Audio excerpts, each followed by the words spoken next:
Olá, eu sou José Geraldo Leite Ribeiro, sou assessor científico na área de vacinas do Grupo Hermes Pardini.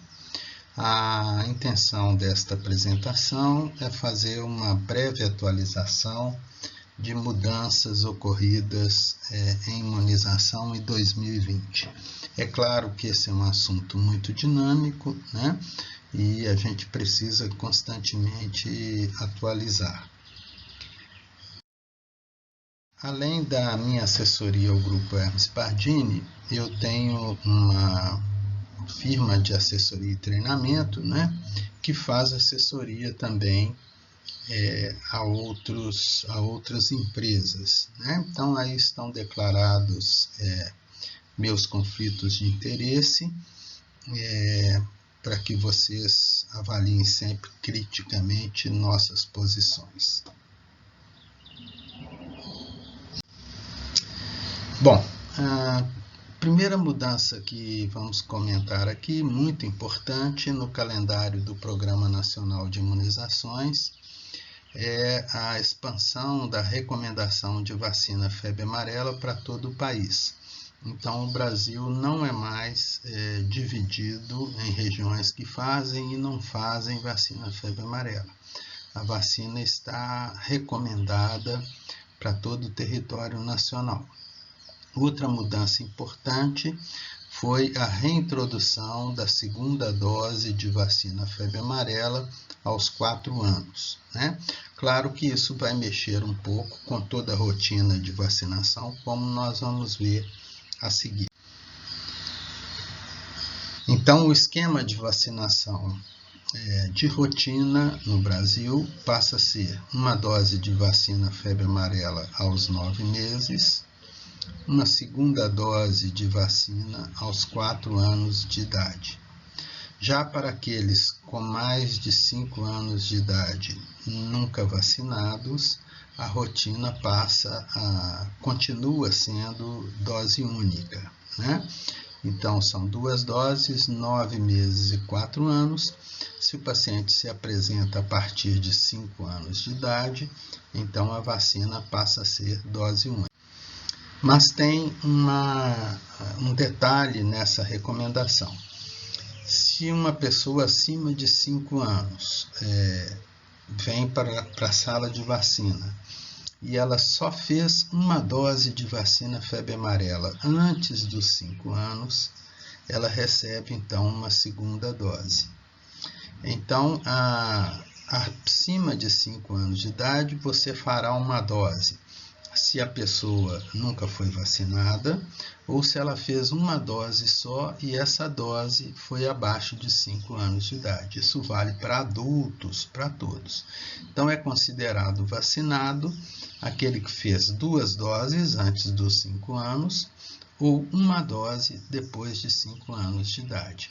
Então, há muitos pacientes que fizeram só uma dose antes dos 5 anos e pela norma atual, então, tem recomendação de uma segunda dose.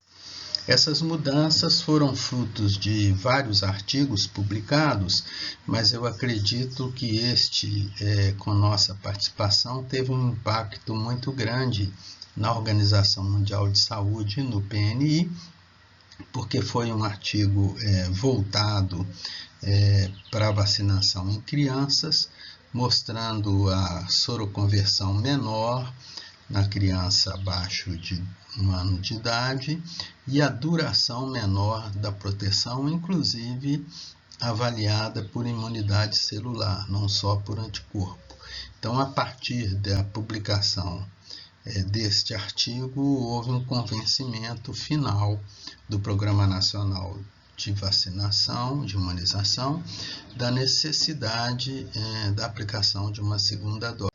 Uma outra questão também que nos influenciou foi a investigação de casos de febre amarela no estado de Minas Gerais em pessoas vacinadas. É uma investigação muitíssimo bem feita pela equipe de vigilância epidemiológica lá da Secretaria de Estado, junto com a imunização.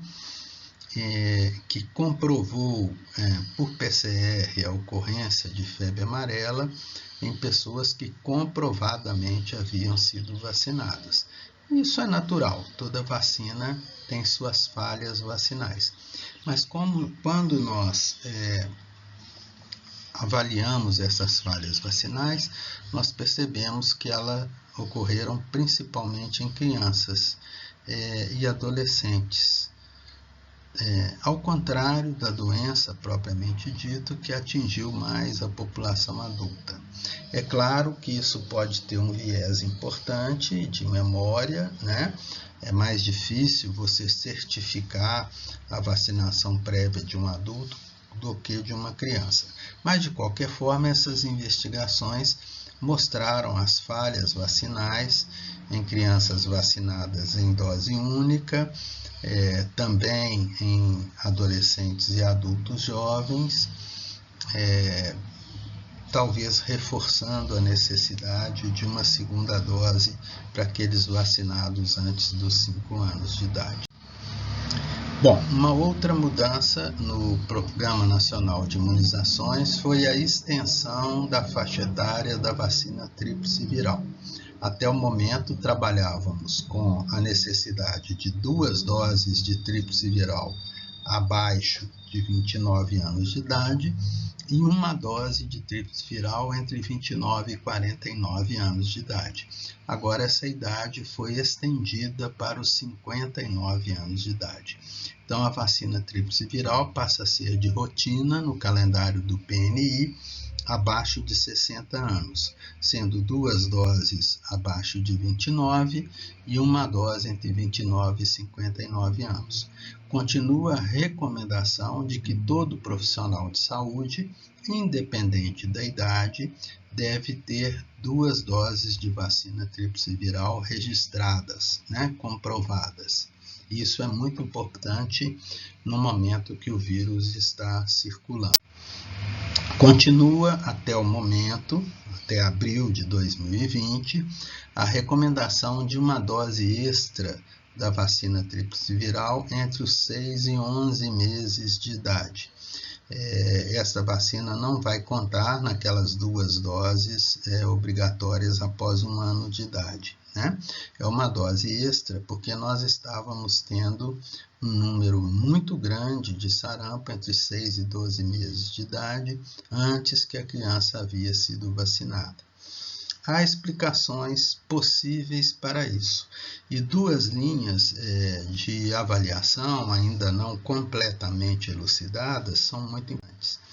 A primeira linha é que alguns artigos, e esse aí é o que eu achei mais elegante, têm apontado para o fato que os anticorpos maternos em filhos de mães vacinadas, eles têm uma duração de proteção talvez menor do que os anticorpos maternos em filhos de mães que tiveram a doença sarampo, Então, é possível que essa geração de crianças abaixo de 1 ano de idade, que é principalmente filho de mães vacinadas, tenham uma proteção mais curta desta avaliação. Depois, se vocês quiserem avaliar esse artigo, lê-lo na íntegra, eu vou deixar meu e-mail ao final para que vocês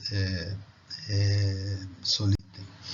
Um outro, não foi na verdade um artigo, foi um editorial, um posicionamento do professor Plotkin, uma das maiores autoridades de vacina, comentando falhas vacinais em vacinas de sarampo, que podem estar contribuindo para os nossos surtos. O que ele cita nesse artigo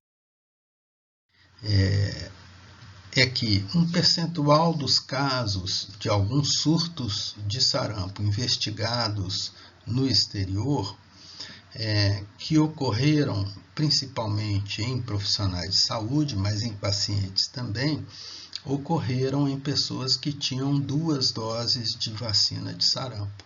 Portanto, casos considerados falha vacinal numa proporção bastante importante em alguns surtos avaliados.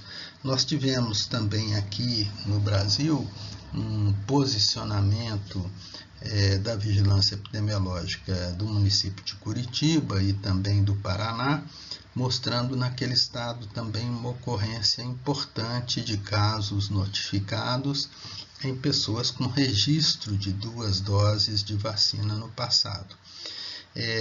Isso parece ser mais frequente, é uma questão especulativa, né? Quando o genótipo do vírus do sarampo circulante é muito diferente do genótipo que originou a vacina. E quando ocorrem muitos anos após a vacinação. Então, o que se pensa hoje é que quando um genótipo diferente circula e a pessoa foi vacinada há mais de 10, 20 anos de idade, ela pode apresentar uma forma leve de sarampo, que não se complica, mas que, no entanto, leva essas pessoas a transmitir o sarampo. Então, talvez haja uma ponte aí. É o adulto vacinado quando criança com 2 doses, talvez tendo forma leve de sarampo e transmitindo para a criança antes que ela seja vacinada. Fatos que nós já vimos anteriormente com a coqueluche, com a cachumba, né? Mas que nós sinceramente não esperávamos com a vacina de sarampo. Mas parece que também esta vacina, mesmo em 2 doses, perde alguma proteção ao longo das décadas, né, que pode influenciar nessa epidemiologia. Durante um surto, principalmente em profissionais de saúde, se você faz uma 3ª dose de vacina, né, eu trabalho num hospital onde interna sarampo, eu tenho 2 doses de tríplice viral, mas foram feitas há mais de 20 anos, uma 3ª dose pode me proteger. Agora, essa 3ª dose parece levar nossos títulos de proteção de forma muito temporária e não em todos, né? Então, seria uma medida de muita exceção, onde isso estivesse ocorrendo, porque uma 3ª dose na rotina parece que não resolveria esse tipo de problema. Bom, no âmbito do Programa Nacional de Imunizações, nós temos 3 tipos de vacinas sendo distribuídas. Da Fiocruz, GSK, são as vacinas semelhantes, da Merck e da Serum Institute of India. As 2 primeiras são semelhantes às usadas em clínicas privadas, podem ser aplicadas a partir de 6 meses de idade. Já a vacina produzida na Índia só pode ser aplicada a partir de 9 meses de idade e ela é contraindicada, é a única vacina contraindicada em crianças com alergia grave a leite de vaca, né? Então, essa vacina só tem no SUS, ela destoa um pouco das outras vacinas tríplice viral que nós utilizamos. Depois vocês podem voltar a esse slide de resumo, né, que tem as características de cada uma das vacinas. Bom, outra mudança no Programa Nacional de Imunizações em 2020 foi a inclusão da população entre 55 e 60 anos na vacinação influenza. A vacinação do SUS foi antecipada, no entanto, a vacina está chegando em quantitativos pequenos e há uma escala, então, para esses grupos. Na primeira fase, os maiores de 60 e profissionais de saúde, e depois vão haver outras fases incorporando todas as indicações, que foram um pouco ampliadas para caminhoneiros, forças de segurança, e as diretorias regionais estão tendo muita dificuldade com o quantitativo de doses. Nas clínicas privadas tem sido utilizada principalmente a vacina tetra ou quadrivalente da gripe. O surgimento dessas vacinas quadrivalentes ocorreu por um distanciamento genético maior entre duas linhagens do influenza B, a linhagem Yamagata e a linhagem Vitória. A vacina a vacina com 3 componentes, ela tem uma das linhagens apenas. Nós apresentamos no Congresso de Infectologia Pediátrica latino-americano, junto com o Wellington e o Lauro do Espírito Santo, uma análise mais aprofundada de influenza no Brasil. E a gente vê que no ano que a vacina trivalente erra a linhagem de B que mais vai circular, nós temos uma circulação muito importante de B. Então, esse foi o caso do ano de 2017, em que a vacina trivalente tinha a linhagem Vitória e circulou mais Yamagata.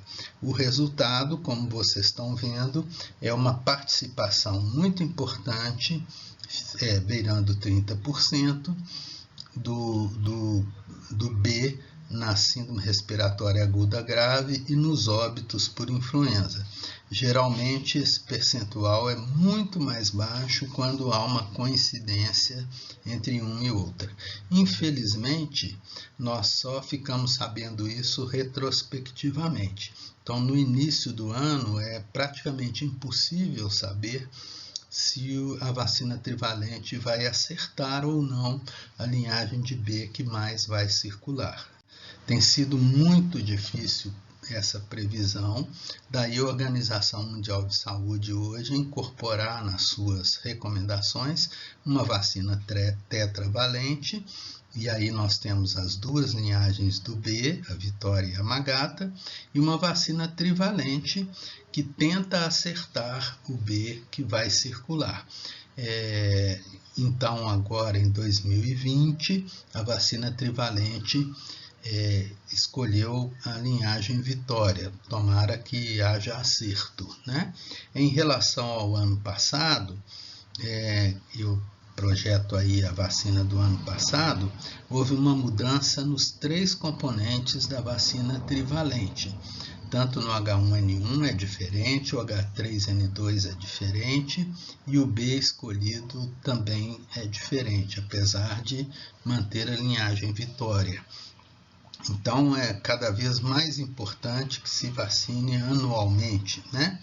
E aqui, especialmente, a gente chama a atenção do profissional de saúde, que além de ter um maior risco de infecção, pode também propagar influenza para pacientes com comorbidade.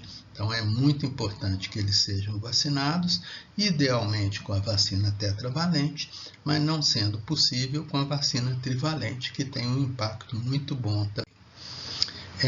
Quanto ao esquema vacinal, continua o mesmo. Se é o primeiro ano que a criança menor de 9 anos vacina, ela recebe 2 doses.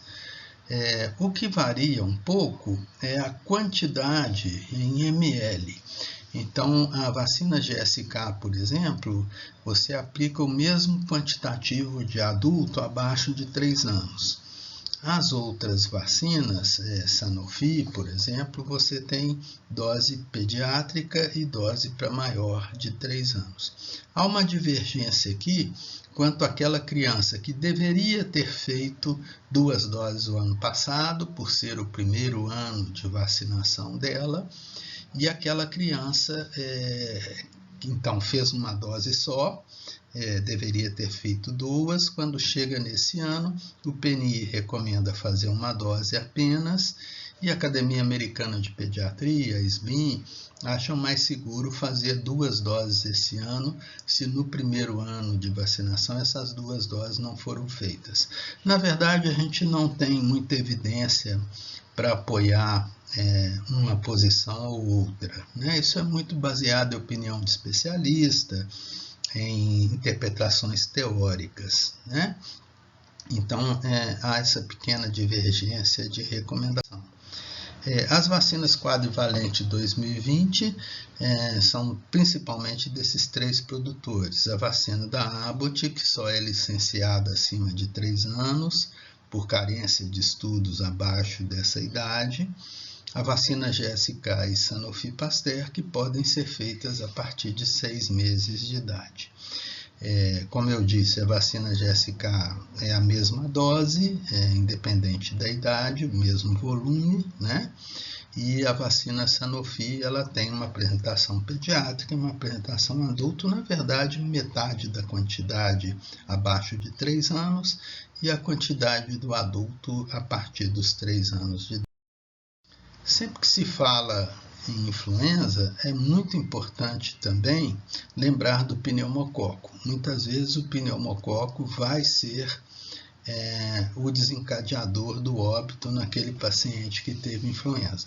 Nós ainda não sabemos adequadamente em relação à Covid-19, se essas bactérias têm tido a mesma importância no óbito.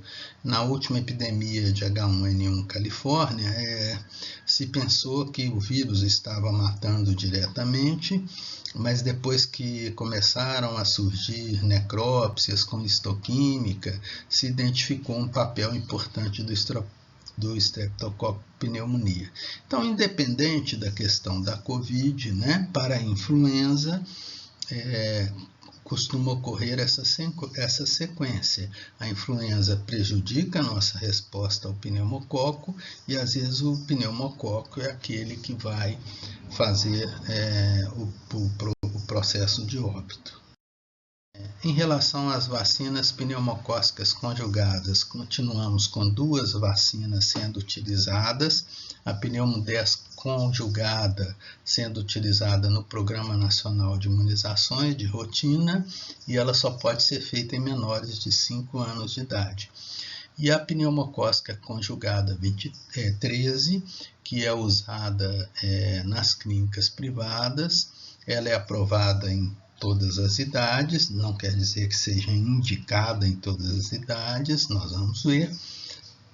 E no Programa Nacional de Imunizações também houve a inclusão da Pneumo 13 no CRI para grupos muito restritos, a gente vai ver assim. Então, a preocupação maior em se utilizar a vacina Pneumo 13 na criança, preferencialmente em relação à vacina Pneumo 10, é o grande aumento da participação do sorotipo 19A, que não é adequadamente protegido pela vacina Pneumo 10 e é protegido pela vacina Pneumo 13. O problema é que esse complexo de 19A que está circulando entre nós, ele causa muita doença invasiva e tem muita tendência em se tornar resistente à penicilina e alguns outros antibióticos. Então, ideal que nós pudéssemos estar protegendo as nossas crianças também do 19A. Mas não podemos também deixar de reconhecer a enorme importância da vacina Pneumo 10 na proteção das crianças, né? Aqui é uma questão de você ampliar a proteção com a Pneumo 13. A vacina Pneumo 13 conjugada, então, ela é recomendada de rotina abaixo de 6 anos de idade e acima de 60 anos de idade pela SBIM. Entre 6 anos e 60 anos, a indicação é reservada para aqueles pacientes com comorbidade, né? Então, essas são as indicações da SBIM. A lista de comorbidades que indicariam um procedimento especial em relação à vacina pneumocócica é muito grande. Aqui eu tirei do manual dos CRIs, né, essa listagem. Nós percebemos que é uma listagem muito ampla, né, e vocês podem consultar mais adequadamente no manual dos Centros de Referência de Imunobiológicos Especiais. O esquema utilizado nos pacientes com comorbidade acima de 2 anos pela SBIM, né, é um esquema de composição da vacina Pneumo 13 com a 23.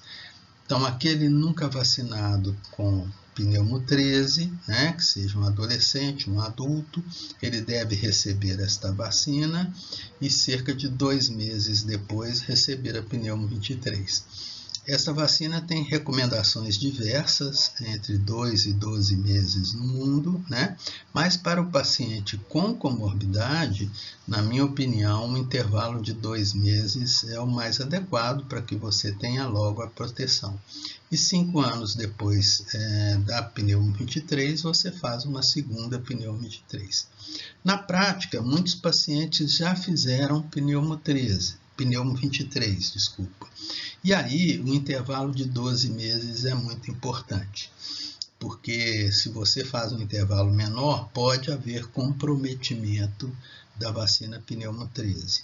Eu coloquei aí o intervalo da 23 para 13 entre 2 e 12 meses, porque alguns boletins da CIP, em pacientes com muita urgência de ficarem protegidos, eles recomendam esse intervalo de 2 meses. Mas o ideal é um intervalo de 12 meses entre a pneumo 23 e 13, para que a 13 tenha o seu funcionamento amplo, né? E aí, 5 anos depois da 23, você então faz a segunda dose. Então, essa é a recomendação mais comum. O Programa Nacional de Imunizações, então, incorporou a pneumo 13 para 4 grupos, era muito específico, os pacientes vivendo com HIV, os pacientes que receberam transplante de medula óssea, os candidatos a transplante de órgãos sólidos e os pacientes oncológicos. O esquema que o Programa Nacional de Imunizações utiliza é semelhante ao que nós vimos, né, para esses pacientes. Nós vamos ver que ela é só indicada a partir de 5 anos de idade, para quem não fez pneumo 10. Então, é um uso bem restrito, né? E ela opta, começando o esquema com a pneumo 13, pelo intervalo de 2 meses para fazer a 23. E faz algumas observações. Então, ela não recomenda para quem fez pneumo 10 abaixo de 5 anos, então é só para aqueles adolescentes e adultos que nunca receberam vacina conjugada. Quando já foi feita a 23, eles optam pelo intervalo de 1 ano para fazer uma 13, né? E ela está, então, só recomendada para esses grupos e acima de 5 anos de idade. Abaixo de 5 anos, mesmo com comorbidade, o manual novo do CRI recomenda pneumo 10. Uma breve palavra sobre as vacinas meningocócicas. Essa aqui é uma distribuição de casos por sorogrupo. Isso não são todos os casos ocorridos em Minas Gerais, são 5 anos de casos sorogrupados, né? O percentual de sorogrupagem em Minas Gerais não é o adequado, mas dá uma visibilidade do que acontece. Então, nós temos abaixo de 5 anos a meningite meningocócica pelo sorogrupo C bem controlada entre nós, né? E acima dessa idade, não. A doença meningocócica C continua predominando em relação aos outros sorogrupos. Isso é porque você vacinar criança, você não faz proteção de grupo para adolescente. Então, os adolescentes hoje tiveram uma redução de risco muito pequena em relação aos adolescentes do passado, quando não se usava vacina, né? O PNI continua usando na criança a vacina meningo C, mas na idade de 11 e 12 anos de idade, incluiu a vacina ACWY, para tentar uma cobertura melhor de sorogrupos na adolescência e também porque não tem sido fácil adquirir no mercado internacional a vacina C exclusiva, porque muitos produtores têm optado para aproveitar o antígeno C para fazer a ACWY, né? Então, o PNI agora recomenda vacina meningo C aos 3, 5 meses, 1 ano de idade, e aos 11 anos, uma dose da vacina ACWY. Esse é o esquema do PNI. A SBIM dá uma preferência ao uso da vacina CWY desde a partir nós temos 3 produtores de vacina entre nós, então eles têm esquemas diferentes, o que traz muita confusão para o pediatra. Eu vou mostrar aqui, mas eu acho que é difícil para o pediatra ficar decorando esses esquemas.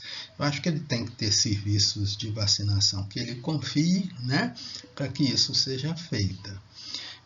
Então, acima de 24 meses de idade, a maioria dos serviços de imunização tem dado preferência à vacina Menacta da Sanofi Pasteur, porque preservando as outras duas para as crianças pequenas, já que a Menacta não pode ser feita abaixo de 9 meses.